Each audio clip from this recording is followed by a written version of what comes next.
বর্ষা নেই, বৃষ্টি নেই, কিন্তু বাড়ির উঠোনে থই থই করছে নোংরা জল। এমনই চিত্র ধরা পড়েছে হাওড়ার থানামাকুয়া পঞ্চায়েতে। নিকাশি ব্যবস্থা বেহাল, ভ্যাটের ব্যবস্থা না থাকায় যেখানে সেখানে ময়লা আবর্জনা স্তূপে পরিণত হয়েছে গোটা এলাকা। ফলে শরীরে বাসা বাঁধছে রোগ। বারবার প্রশাসনকে জানিয়েও কোনো সুরাহা মেলেনি বলে অভিযোগ। নিকাশি ব্যবস্থা কিচ্ছু হচ্ছে না, বাড়ির মধ্যে জল, আমার বাড়ি ঘরগুলি কন্ডেম হয়ে গেছে, আমরা থাকতে পারছি না। বৃষ্টি নেই, বৃষ্টি হলে ঘরের মধ্যে জল ঢুকে যাচ্ছে, পুরো জল, শুতে পারছি না। আমরা ব্যবসা করতে গিয়ে আতঙ্কেই আছি, কারণ এই তো দিনের পর দিন বন্ধ করে রাখতে হচ্ছে আমাদের ঝাঁপ। তো এইভাবে কি একটা ব্যবসা চালানো যায়? আপনারা নিজেরা বলুন না, প্রশাসনের ভোট আসছে, ভোট যাচ্ছে।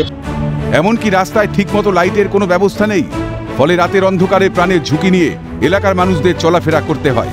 এই পরিস্থিতির জন্য ব্যবসায় ক্ষতি হচ্ছে বলে অভিযোগ স্থানীয় ব্যবসায়ীদের। রাত্রিবেলা তো লাইট থাকে না, পোস্টারে সব লাইটই খারাপ এবং আমাদের যেতে আসতে খুবই অসুবিধা হয়। তাছাড়া এখানে প্রচুর মশার উপদ্রব, দেখতেই পাচ্ছেন এত জল জমে থাকলে। আমি 5তলায় থাকি, একদম থাকা যায় না মশারি ছাড়া, প্রচুর সমস্যার মধ্যে আমরা আছি। পঞ্চায়েতকে বলেও কোনো কাজ হচ্ছে না। লাইট তো সন্ধ্যার পরে লাইন পুরো বন্ধ, সন্ধ্যার পর লাইট বন্ধ, মানে এটা আর এর দোকান তো বন্ধ করে দিচ্ছে। এখানে তো খরিদ্দার আসবে কি করে? এখানে মানে আমাদের এখন বৃষ্টি নেই, কিছু নেই, তাতেই যদি এখন এই অবস্থা হয়, তাহলে বৃষ্টি হলে তো আমাদের ব্যবসা পুরো বন্ধ করে দিতে হবে না।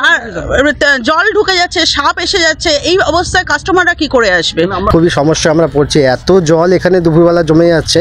বিশেষ করে সকাল 10টা-11টার পর থেকে আপনার বিকেল মানে 5টা পর্যন্ত পুরো জল একদম অনেকটাই এতটাই থাকছে যে জলটা ডিঙিয়ে কাস্টমার দোকানে আসতে পারছে না। খুবই সমস্যা হচ্ছে, আমাদের দোকান চালানো খুবই অসুবিধা আর সমস্যার মধ্যে আমরা পড়ে যাচ্ছি।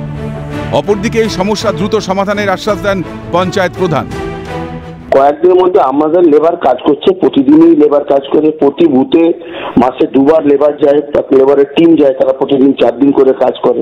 8 থেকে 10 দিন প্রতি বুথে কাজ করা হয়। রাত্রে অন্ধকারে আবর্জনাগুলো ওই জায়গায় কিছু লোক ফেলে দিয়ে আছে। আমরা কিছু লোককে আইডেন্টিফাই করেছি, আমরা তাদের নোটিশের মাধ্যমে ডেকে এই ব্যবস্থাটাও কি করা যায় আলোচনা করব। ভোট আসে, ভোট যায়, কিন্তু প্রতিশ্রুতি আর বাস্তবায়িত হয় না। কবে হবে সুরাহা, সেই দিকেই তাকিয়ে এলাকাবাসী। হাওড়া থেকে দেবকুমার দেও, ক্যালকাটা নিউজ।